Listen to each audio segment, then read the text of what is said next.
तो hello everyone, कैसे हैं आप लोग? आई होप आप सभी अच्छे होंगे, अच्छे से ट्रीट कर रहे होंगे। जैसा कि आप देख रहे हैं, आज हम बात करने वाले हैं फ्यूचर कॉन्ट्रैक्ट के बारे में कि फ्यूचर क्या होता है और कैसे वर्क करता है ये। इसको आज हम बहुत अच्छे से समझेंगे, ठीक है? वीडियो को लास्ट तक देखिएगा जिससे आपको अच्छे से समझ में आए फ्यूचर्स क्या होता है। और वीडियो को स्किप मत कीजिएगा, स्किप करेंगे तो आपको अच्छे से समझ में नहीं आएगा। तो वीडियो को लास्ट तक देखिए, बहुत ज़्यादा इंपॉर्टेंट होने वाली है वीडियो। और अगर आप हमारे चैनल पर नए हैं तो हमारे चैनल को सब्सक्राइब करना मत भूलिएगा। और वीडियो अच्छी लगी तो हमारे वीडियो को लाइक ज़रूर कीजिएगा। और अगर आपको ऑप्शन ट्रेडिंग सीखना हो तो हमारे वीडियो के डिस्क्रिप्शन में आपको प्लेलिस्ट का लिंक मिल जाएगा, वहाँ से जाके आप ऑप्शन ट्रेडिंग सीख सकते हैं। और इस वीडियो को देखने से पहले आप हमारे पिछले वीडियो को देख लीजिएगा जिसमें मैंने डेरिवेटिव्स के बारे में समझाया हूँ, जिससे आपको और अच्छे से समझ में आएगा future contract, option contract, forward contract, swaps contract जो होते हैं वो सब क्या होते हैं। तो चलिए अपनी इस वीडियो को शुरू करता हूँ फ्यूचर कॉन्ट्रैक्ट से। तो फ्यूचर कॉन्ट्रैक्ट बताने से पहले मैं आपको सबसे पहले बताना चाहूँगा कि फॉरवर्ड कॉन्ट्रैक्ट जो होता है वो क्या होता है। फॉरवर्ड कॉन्ट्रैक्ट, जिससे आपको आसानी होगा फ्यूचर कॉन्ट्रैक्ट को आसानी से समझना, ठीक है? तो चलिए हम सबसे पहले बात कर लेते हैं कि फॉरवर्ड कॉन्ट्रैक्ट होता क्या है। तो डायरेक्ट मैं आपको एग्जांपल से समझाऊंगा कि फॉरवर्ड कॉन्ट्रैक्ट होता क्या है और कैसे वर्क करता है फॉरवर्ड कॉन्ट्रैक्ट। तो मान लीजिए एक क्या है, किसान है, फार्मर है, ठीक है? एक किसान है और वो क्या करता है, ये फार्मिंग करता है। किस चीज़ का? आलू का फार्मिंग करता है। और प्रेजेंट टाइम में आलू का जो रेट चल रहा है, मतलब जो आलू है उसका रेट चल रहा है, प्राइस मान लीजिए 10 रुपये के जी, 10 रुपये के जी। और ये आलू को अभी क्या कर रहा है, अभी ये तैयार करने में लगा हुआ है। और इसका जो आलू का फसल है ये 1 महीने बाद या 2 महीने बाद क्या होगा, तैयार होगा। बट इसको चिंता है कि इस समय आलू का जो रेट है वो 10 रुपये के जी चल रहा है। और आने वाले समय में, मतलब 1 महीना या 2 महीना बाद, जब मेरा आलू का फसल है वो तैयार होगा, तब उसका रेट क्या पता 5 रुपया हो जाए या 8 रुपया हो जाए, गिर के 10 रुपया से। तो इसको डर है कि कम ना हो जाए आलू का रेट, इस चीज़ का डर है।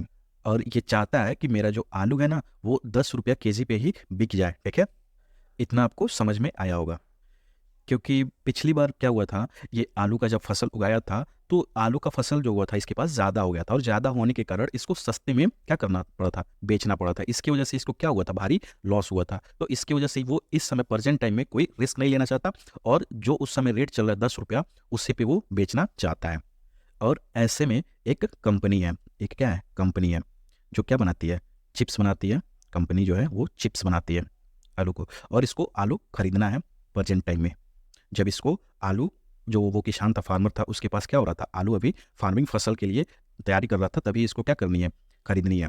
मतलब जो ये कंपनी है इसको अभी फसल लगाई जा रही है आलू की, तभी इसको क्या खरीदनी है, आलू खरीद लेनी है। क्योंकि इसको ऐसा लग रहा है, कंपनी वाले को, कि क्या पता इस बार भी बारिश हो जाए या फसल किसी वजह से खराब हो जाए तो हमको 10 रुपया की जगह 15 रुपया दे के खरीदना पड़े आलू, 15 रुपया दे के खरीदना पड़े आलू।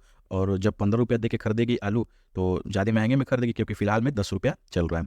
तो इसके पास ये दिक्कत है। और उधर फार्मर भी डर रहा है और सोच रहा है कि मेरा आलू जो है वो 10 रुपीज़ पे बिक जाता। तो ये कंपनी क्या करेगी, उस किसान के पास जाएगी, उस किसान के पास क्या करेगी, जाएगी। ये किसान है, इसके पास कंपनी आएगी और कहेगी कि आप हमको अपना आलू जब फसल कंप्लीट हो जाए तब हमको 10 रुपये पर केजी के हिसाब से क्या कर दीजिए, दे दीजिए। इसका क्या करेगी, एक कॉन्ट्रैक्ट बना लेगी। जो ये कंपनी है और जो ये किसान, इन दोनों के बीच में क्या बन जाएगा, एक कॉन्ट्रैक्ट बन जाएगा कि आने वाले जब 2 महीने या 1 महीने बाद जब आपका आलू का फसल तैयार होगा, तब आप क्या करेंगे, हमको 10 रुपये में क्या करेंगे, आलू दे देंगे। चाहे उस समय आलू का कीमत 15 रुपया हो या 20 रुपया हो या 5 रुपया हो या 8 रुपया हो, चाहे ज़्यादा हो चाहे कम हो, फ्यूचर में कुछ भी हो, ज़्यादा हो या कम हो, बट इन दोनों के बीच में कॉन्ट्रैक्ट क्या बनेगा, जो प्रेजेंट टाइम रेट चल रहा है आलू का, वो कॉन्ट्रैक्ट बन जाएगा। इससे ये होगा कि जो ये किसान है इसका आलू भी जो ये सोच रहा है उस रेट में बिक जाएगा, और ये जो कंपनी है इसको भी उस रेट में मिल जाएगी जो ये सोच रही है। मतलब दोनों का जो रिस्क है वो खत्म हो जाएगा यहाँ पे। अब फ्यूचर से मतलब नहीं रहे कितना रुपया आलू जाएगा या कितना रुपया ज़्यादा होगा या कम होगा। तो यहाँ पे क्या होगा, 10 रुपया पे कॉन्ट्रैक्ट बन जाएगा। और इसी कॉन्ट्रैक्ट को, जो कॉन्ट्रैक्ट बनेगा ना, उसी कॉन्ट्रैक्ट को हम क्या बोलते हैं, फॉरवर्ड कॉन्ट्रैक्ट। जो 10 रुपीज़ पे कॉन्ट्रैक्ट बनेगा उसको कहते हैं फॉरवर्ड कॉन्ट्रैक्ट। कॉन्ट्रैक्ट, अब इसे फॉरवर्ड कॉन्ट्रैक्ट क्यों कहते हैं, तो फॉरवर्ड कॉन्ट्रैक्ट इसलिए कहेंगे ना, कॉन्ट्रैक्ट तो प्रेजेंट टाइम में बना है, इसका कॉन्ट्रैक्ट जो है इसका प्रेजेंट टाइम में बना है, प्रेजेंट टाइम में। बट जो गुड्स का, जो उसका माल है वहाँ पे, जो सामान है उसका डिलीवरी कब होगा, इस डिलीवरी जो होगा उसका वो होगा आफ्टर 2 मंथ या 1 मंथ। ठीक है ना, आपको समझ में आ गया होगा फॉरवर्ड कॉन्ट्रैक्ट क्यों कहते हैं, क्योंकि इसका डिलीवरी आफ्टर 2 मंथ होगा, इसकी वजह से इसको फॉरवर्ड कॉन्ट्रैक्ट कहेंगे। तो आई होप आपको समझ में आ गया होगा कि फॉरवर्ड कॉन्ट्रैक्ट क्या होता है। अब हम बात करेंगे इसी से रिलेटेड फ्यूचर कॉन्ट्रैक्ट की। अगर आपको फॉरवर्ड कॉन्ट्रैक्ट समझ में आई होगी तो फ्यूचर कॉन्ट्रैक्ट भी आपको अच्छे से समझ में आ जाएगी, क्योंकि दोनों सेम होता है, एक दूसरे से मिलता जुलता है, थोड़ा सा चेंजिंग होता है, उसको मैं समझाऊंगा आगे कैसे वो होता है फ्यूचर कॉन्ट्रैक्ट। और एक चीज़ और जान लीजिए, जो ये फॉरवर्ड कॉन्ट्रैक्ट है ना, ये बहुत पहले ज़माने में, जैसे कि आज से मतलब 200 साल पहले या 100 साल पहले ये फॉरवर्ड कॉन्ट्रैक्ट होती थी। जो अधिकतर ये क्या होती थी, फिजिकली होती थी, फिजिकली। और इसी को इस समय फॉरवर्ड कॉन्ट्रैक्ट से फ्यूचर कॉन्ट्रैक्ट में चेंज किया गया, जिसको कहा जाता है फ्यूचर ट्रेडिंग, जो अभी होता है, जो हम लोग ऑनलाइन कर सकते हैं या ऐप के थ्रू कर सकते हैं, जिसे हम क्या कहते हैं, फ्यूचर कॉन्ट्रैक्ट कहते हैं। ये फॉरवर्ड कॉन्ट्रैक्ट बहुत पहले होती थी, और अभी जो है फ्यूचर कॉन्ट्रैक्ट, जिसको हम स्टॉक मार्केट में करते हैं, अच्छे से उसको हम समझेंगे। अब बात करें फ्यूचर कॉन्ट्रैक्ट की, तो फ्यूचर कॉन्ट्रैक्ट और फॉरवर्ड कॉन्ट्रैक्ट में यही डिफरेंस होता है कि यहाँ पे भी दो पार्टियाँ होती है, फ्यूचर कॉन्ट्रैक्ट में भी दो पार्टियाँ होती हैं, दो पार्टियाँ, ठीक है ना। और वहाँ पे भी जो फॉरवर्ड कॉन्ट्रैक्ट था, वहाँ पे भी दो पार्टियाँ होती थी, दो पार्टियाँ होती थी, ठीक है। जो फॉरवर्ड कॉन्ट्रैक्ट था वहाँ पे भी दो पार्टियाँ होती थी, और जो फ्यूचर कॉन्ट्रैक्ट है इसमें भी दो पार्टियाँ होती हैं। बट जो फॉरवर्ड कॉन्ट्रैक्ट रहता था ना, उसमें कोई तीसरा पार्टी नहीं होता था, मतलब इसमें कोई तीसरा पार्टी नहीं होता था, जिसकी वजह से आपको कन्फर्मेशन हो कि जो हमारा सामान है वो समय पे पहुंचेगा या नहीं, जो हमारा पैसा है वो समय पे मिलेगा या नहीं। अगर नहीं मिलता था तो आपको कोर्ट कचहरी जाना पड़ता था, FIR हो गया, मुकदमा हो गया, जो भी चीज़ें आपको करनी पड़ती थी, कंज्यूमर कोर्ट जाना पड़ता था, ये सब चीज़ें फॉरवर्ड कॉन्ट्रैक्ट में हो जाती थी दिक्कत। और फ्यूचर कॉन्ट्रैक्ट में ऐसा नहीं है। फ्यूचर कॉन्ट्रैक्ट में एक आपका थर्ड पार्टी होता है, थर्ड पार्टी होता है, एक थर्ड पार्टी आपका फ्यूचर कॉन्ट्रैक्ट में होता है, जिसे आप स्टॉक एक्सचेंज के नाम से जानते हैं। NSE हो गया, BSE हो गया, या कोई ब्रोकर हो गया, अगर बाई और सेल करते हैं कोई भी स्टॉक, वहाँ पे कोई ब्रोकर हो गया, जिसको आपको ये गारंटी दिलाता है कि आप जो भी स्टॉक खरीद रहे हैं या सामान खरीद रहे हैं, वहाँ से आपका पैसा आपको मिलना है या आपको सामान मिलना है, ये कन्फर्मेशन दिलाता है, ठीक है। अगर नहीं मिल रहा है तो वहाँ पे जो सेबी होती है वो पेनाल्टी लगाती है, और आपको पैसा 100% मिलती है, इसकी गारंटी आपको देती है फ्यूचर कॉन्ट्रैक्ट में, जो कि गारंटी यहाँ पे नहीं था फॉरवर्ड कॉन्ट्रैक्ट में। तो आई होप आपको इसका डिफरेंस समझ में आ गया होगा, फ्यूचर कॉन्ट्रैक्ट और फॉरवर्ड कॉन्ट्रैक्ट में क्या डिफरेंस है। अब इसको समझते हैं कि फ्यूचर कॉन्ट्रैक्ट कैसे वर्क करता है। अब फ्यूचर कॉन्ट्रैक्ट को भी एग्जाम्पल से हम समझ लेते हैं। तो मान लीजिए एक बिल्डिंग है, एक बिल्डिंग है, रैंडम बिल्डिंग है, और ये बिल्डिंग उसको मिलेगी जिसके पास एक टोकन है, टोकन, टोकन मान लीजिए जिसके पास क्या है, टोकन है एक। और इस टोकन का कोई कीमत नहीं है, ये टोकन ऐसे ही मान लीजिए कागज़ पे बना हुआ है, प्लास्टिक पे बना हुआ है ये टोकन। और जो इसका रूल्स है यहाँ पे, ये बिल्डिंग उसी को मिलेगी जिसके पास ये टोकन रहेगा, ये वाला टोकन। अब मानिए कि इस बिल्डिंग का जो प्राइस है, प्राइस प्राइस वो कितना हो गया, 10 लाख, 10 लाख। इस बिल्डिंग का जो प्राइस है वो हो गया 10 लाख। तो अपने आप इस टोकन का प्राइस कितना डिराइव हो जाएगा, इसका भी टोकन का प्राइस जो होगा ये डिराइव हो जाएगा 10 लाख के करीब, क्योंकि ये बिल्डिंग उसी को मिलेगा जिसके पास ये टोकन रहेगा। तो कहीं ना कहीं इस बिल्डिंग की वजह से इस टोकन का प्राइस क्या हो रहा है, डिराइव हो रहा है। इसलिए यहाँ पे डेरिवेटिव्स भी आप समझ सकते हैं। तो कहीं ना कहीं इस बिल्डिंग की वजह से इस टोकन का प्राइस भी उतना ही हो जा रहा है जितना इस बिल्डिंग का प्राइस है। और जिसके पास ये टोकन रहेगा उसके पास ये बिल्डिंग क्या होगी, फ्री में मिल जाएगी, फ्री में मिल जाएगी। कितने दिन बाद, 2 मंथ बाद मान लीजिए फ्री में मिल जाएगी। जिसके पास ये टोकन होगा उसको 2 महीने बाद क्या हो जाएगा, फ्री में ये बिल्डिंग मिल जाएगा। तो यहाँ पे जो ये बिल्डिंग है, ये बिल्डिंग, इसका फ्यूचर कौन हो जाएगा, ये टोकन हो जाएगा। मतलब 2 महीने बाद ये जिसके पास टोकन रहेगा उसको ये बिल्डिंग फ्री में मिल जाएगी, ठीक है ना। तो यहाँ पे फ्यूचर कौन हो गया, यहाँ पे टोकन। अब मैं आपको बता दूं कि मैं टोकन को फ्यूचर से कंपेयर करते हुए चलूंगा। मतलब जहाँ पे मैं टोकन बोलूंगा ना, उसका मतलब ये रहेगा कि फ्यूचर। तो मान लीजिए आपके पास वो टोकन है, जो टोकन है वो आपके पास है, मतलब आपको, आपके पास है, तो आपको क्या होगा, 2 मंथ बाद आपको क्या हो जाएगा, वो बिल्डिंग आपको मिल जाएगी। और जिसका वैल्यू कितना है, 10 लाख, अप्रॉक्स इसका 10 लाख है। तो आपके पास ये टोकन है, तो आप इसको क्या बाई या सेल नहीं कर सकते हैं, मतलब इसको बेच भी तो सकते हैं। बाई मतलब आपके पास है तो बाई नहीं करेंगे, इसको सेल तो कर ही सकते हैं ना आप, इसको सेल तो कर ही सकता है, क्योंकि टोकन का कीमत जो है वो 10 लाख रुपया है। तो कहीं ना कहीं इसको 8 लाख या 9 लाख रुपया आपको मिल सकता है, यहाँ पे फिलहाल आपको मिल सकता है। तो इसी तरीके से हम क्या करते हैं, फ्यूचर को ट्रेड भी करते हैं।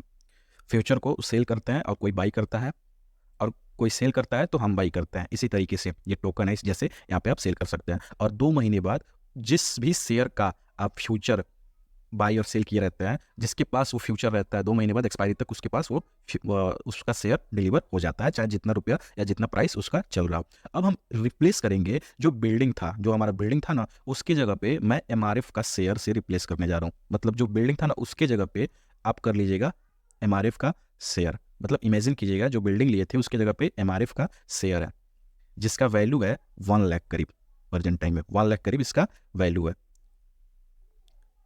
और यहाँ पे वही बात सेम कि जिसके पास वो टोकन है उसको 2 महीने बाद फ्री में ये 1 लाख का MRF का शेयर मिल जाएगा। मतलब यहाँ पर भी इस टोकन का वैल्यू क्या हो गया, 1 लाख हो गया।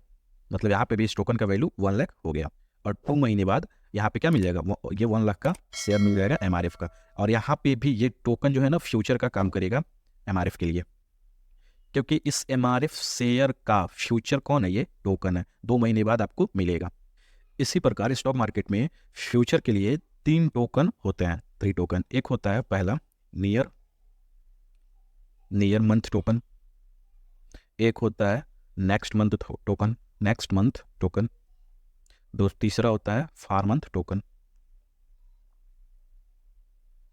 अब नियर मंथ कौन है, नियर मंथ का मतलब जब आप फ्यूचर बाई कर रहे हैं ना तो आपको 1 महीने में ही आपको क्या मिल जाएगा, उसका शेयर मिल जाएगा। और नेक्स्ट मंथ का मतलब जब आप फ्यूचर बाई कर रहे हैं उसके 2 महीने बाद आपको शेयर मिल जाएगा। और फार मंथ टोकन का मतलब जब आप फ्यूचर बाई कर रहे हैं तब उसके 3 महीने बाद आपको क्या मिल जाएगा, शेयर मिल जाएगा। तो ये होता है नियर मंथ और नेक्स्ट मंथ और फार मंथ। ठीक है, इस तरीके से टोकन बनता है जिससे आप किसी भी स्टॉक का फ्यूचर उठाते हैं वहाँ पे आपको दिखता होगा कि जैसे मान लीजिए रिलायंस का उठाया फ्यूचर तो आपको वो दिखता होगा, जैसे मान लीजिए इस समय दिसंबर चल रहा है तो दिसंबर का भी फ्यूचर दिखेगा, उसके बाद जनवरी का भी दिखेगा, उसके बाद फरवरी का भी दिखेगा। तो ऐसे करके किसी भी शेयर का आपने फ्यूचर उठाया उसका 3 टोकन दिखता है, मतलब 3 फ्यूचर दिखता है वहाँ पे जिसमें आप क्या करते हैं, ट्रेड करते हैं। तो ये हमारा होता है 3 टोकन जिसको कहते हैं near month token, next month token, far month token. तो आई होप आपको ये भी समझ में आ गया होगा। और आपको मैं ये भी बता दूं कि जो फ्यूचर होता है ना, फ्यूचर हमारा उसको जितने लोग शेयर खरीदते हैं उससे कहीं गुना ज़्यादा लोग फ्यूचर खरीदते हैं। ये ध्यान में रखिए, कहीं गुना ज़्यादा लोग फ्यूचर का खरीदते हैं, जिसके बारे में हम आगे बात करेंगे। और ये नियर मंथ और नेक्स्ट मंथ और फार मंथ इसलिए होता है तो कहीं ना कहीं लोगों को ये लगता है ना कि 1 महीना में शेयर बढ़ के इतना होने वाला है तो हम इसका फ्यूचर खरीद रहे हैं, अपने आप मेरे को उस समय वो शेयर मिल जाएगा। 2 मंथ में मेरा शेयर बढ़ के इतना होने वाला है, इसका जो नेक्स्ट मंथ का फ्यूचर है वो खरीद रहा है, 2 मंथ में हमको मिल जाएगा। 3 महीने में अगर आपको लग रहा है कि 3 महीने में हमारा इतना बढ़ के होने वाला है शेयर प्राइस, तो आप उसका फार मंथ का टोकन मतलब फ्यूचर खरीद लेते हैं वहाँ पे। तो आपका वहाँ पे प्रॉफिट हो जाता है अपने हिसाब से, आपके एनालिसिस के हिसाब से। अब बात करेंगे कि हम लोग फ्यूचर क्यों खरीदें, मतलब जो हमारा फ्यूचर होता है ना, वाई फ्यूचर बाई, मतलब फ्यूचर क्यों खरीदें, फ्यूचर जो है वो क्यों बाई करें, बाई। ठीक है ना। अब मान लीजिए आपके पास MRF का शेयर है जिसका प्राइस क्या है, 1 लाख के करीब है, मतलब 1 लाख मान लीजिए, कितना है, 1 लाख। और आपको लग रहा है कि MRF का शेयर आफ्टर 2 मंथ, मतलब 1 मंथ ले लीजिए कि 1 मंथ बाद ये बढ़ के 1,50,000 होने वाली है। ये क्या होगी, इंक्रीज होके 1,50,000 होने वाली है। और कोई व्यक्ति है जिसके पास वो टोकन है, मतलब वो फ्यूचर है या टोकन है कह सकते हैं, फ्यूचर और टोकन दोनों सेम है। यहाँ पे कोई व्यक्ति जिसके पास वो 1 लाख का फ्यूचर है या टोकन है जो आपको सेल कर रहा है 1,10,000 रुपये में, 1,10,000 रुपये में सेल कर रहा है। और आपको पता है कि 1 महीने बाद ये 1,50,000 होने वाली है। तो आप क्या करेंगे, इनसे 10,000 रुपये एक्स्ट्रा दे के आप 1,10,000 में वो टोकन ले लेंगे और 1 महीने बाद यहाँ पे आप सेल करेंगे 1,50,000 रुपये में, 1,50,000 रुपये में। तो आप सेल करेगा 1,50,000 में, तो आपको प्रॉफिट कितना होगा यहाँ पे, 40,000 का आपको प्रॉफिट हो जाएगा। और जिन्होंने आपको सेल किया था, ठीक है, 1,10,000 में, उनको प्रॉफिट 10,000 का हो जाएगा, क्योंकि उस समय फ्यूचर जो था वो 1 लाख चल रहा था, मतलब टोकन का प्राइस 1 लाख था और आपको सेल किया था 1,10,000 में, यानी कि इनको भी 10,000 का प्रॉफिट हो गया और आपको भी 40,000 का यहाँ पे प्रॉफिट हो गया। अब प्रॉफिट और लॉस समझ लीजिए। मान लीजिए आपके हिसाब से चला तो 40,000 का प्रॉफिट हो गया, बट आपके हिसाब से ना चला वहाँ पे और 1 लाख से गिर के वो कितना आ गया, 50,000 आ गया, 50,000 गिर के आ गया। अब यहाँ पे 1 लाख से गिर के 50,000 आ गया, तो आपने तो बाई किया था 1,10,000 में, जो आपका बाइंग प्राइस था वो 1,10,000 था, बट गिर के वो 50,000 आ गया। तो आपका लॉस यहाँ पे कितना हो जाएगा, खुद देख लीजिए, 60,000 यहाँ पे लॉस हो जाएगा। तो यहाँ पे रिस्क भी है, ठीक है। तो आई होप आपको ये भी समझ में आ गया होगा। और अगर आपने जो वो फ्यूचर था, मतलब जो टोकन था, वो खरीद के 1 मंथ तक, मतलब 1,10,000 में आपने खरीद लिया, 10,000 में खरीद लिया और इसको 1 मंथ तक होल्ड कर लिया, तो चाहे उस समय जो भी प्राइस चल रहा होगा, ठीक है, चाहे लॉस में चाहे प्रॉफिट में, जो भी प्राइस चल रहा होगा, आपको उसका शेयर मिल जाएगा, क्योंकि आपने फ्यूचर मतलब टोकन को कितने दिन के लिए, 1 मंथ के लिए होल्ड किया है वहाँ पे, मतलब इस फ्यूचर के एक्सपायरी तक होल्ड किया हुआ है, फ्यूचर की एक्सपायरी या टोकन के एक्सपायरी तक होल्ड किया हुआ है, इसकी वजह से आपको क्या मिल जाएगा, जो MRF का शेयर है वो आपको मिल जाएगा, या जो भी प्रॉफिट हुआ होगा वो आपको मिल जाएगा यहाँ पे। तो आई होप आपको एक्सपायरी भी समझ में आ गया हो, कैसे एक्सपायर होता है हमारा फ्यूचर यहाँ पे। अब आपके मन में क्वेश्चन आ रहा होगा कि हम क्यों 1,10,000 रुपया दे के फ्यूचर को बाई कर रहा हूँ, फ्यूचर को बाई कर रहा हूँ, क्यों ना मैं 1,00,000 का ही शेयर ही क्यों ना बाई कर लूँ, क्यों 10,000 एक्स्ट्रा देके फ्यूचर बाई कर रहा हूँ, मतलब क्यों हम 1,00,000 रुपये दे के क्यों डायरेक्ट शेयर ही मैं बाई कर लूँ और 1 मंथ बाद क्या करूँ, इसको सेल करके अपना प्रॉफिट बना लूँ। तो क्यों लोग ऐसा करते हैं ये हम अगले वीडियो में आपको बताएंगे। इसके बाद ऑप्शन का एक वीडियो आएगा जिसमें समझा देंगे, उसके बाद ये भी बताएंगे कि क्यों ऑप्शन क्यों बाई करते हैं, क्यों फ्यूचर ही बाई करते हैं, क्यों नहीं शेयर बाई कर लेते हैं उतने ही प्राइस में, उससे कम प्राइस में, क्यों 10,000 रुपये एक्स्ट्रा देके ये यहाँ पे MRF का शेयर बाई कर रहे हैं, जबकि शेयर प्राइस इसका 1,00,000 ही चल रहा है, 10,000 एक्स्ट्रा क्यों देखिए फ्यूचर या ऑप्शन ही बाई कर रहे हैं। तो पहले ऑप्शन को भी समझ लीजिएगा, नेक्स्ट वीडियो में आएगा ऑप्शन का, उसके बाद मैं इसके बारे में बताऊँगा, ठीक है ना, क्योंकि वीडियो बहुत ज़्यादा लंबी हो जाएगी और इसमें बहुत सारे टर्म्स हैं जिसको मेरे को समझाना है, क्यों मतलब ये बाई और सेल क्यों फ्यूचर को ही करते हैं, क्यों नहीं शेयर को ही कर लेते हैं। इसकी वजह से मैं इस पर एक पर्सनल एक दूसरा वीडियो बनाऊंगा आपके लिए, जिसको आप जाके चेकआउट कीजिएगा। तो इस क्वेश्चन का आंसर हमको नेक्स्ट वीडियो में आपको मिलेगा। नेक्स्ट वीडियो कहने का मतलब इस वीडियो के बाद एक ऑप्शन का वीडियो आएगा, ऑप्शन क्या होता है उसमें सारी चीज़ें मैं डिराइव करूँगा, उसके बाद जो वीडियो आएगा ना उसमें ऑप्शन और इसका भी आपको जवाब मिल जाएगा वहाँ पर आपको। तो उस वीडियो को देखना मत भूलिएगा, क्योंकि ये चीज़ें बहुत सारे लोग नहीं जानते हैं कि क्यों ऐसा होता है, क्यों लोग फ्यूचर को ही बाई करते हैं, क्यों शेयर को क्यों नहीं बाई कर लेते हैं। तो चलिए तब तक हम अगला केस के बारे में बात करते हैं, नेक्स्ट जो है टर्म्स फ्यूचर का उसके बारे में बात करते हैं। अब पहले केस में आपने समझा, वहाँ पे पहले केस में आपने क्या समझा कि आप किसी भी फ्यूचर को या टोकन को क्या कर रहे हैं, एक्सपायरी तक होल्ड कर रहे हैं, वहाँ तक वो पहले केस में आपने समझ ली और होल्ड करने पर आपको प्रॉफिट वहाँ पर मिल जा रहा है, आप लेके निकल जा रहा है मार्केट से। अब दूसरा केस यहाँ पे मैं बताऊँगा कि आप एक्सपायरी तक ना होल्ड करें और पहले ही मार्केट से निकल जाए, यहाँ पे क्या होता है, एक्सपायरी तक नहीं होल्ड किया जाता है। तो चलिए इसके बारे में हम बात कर लेते हैं।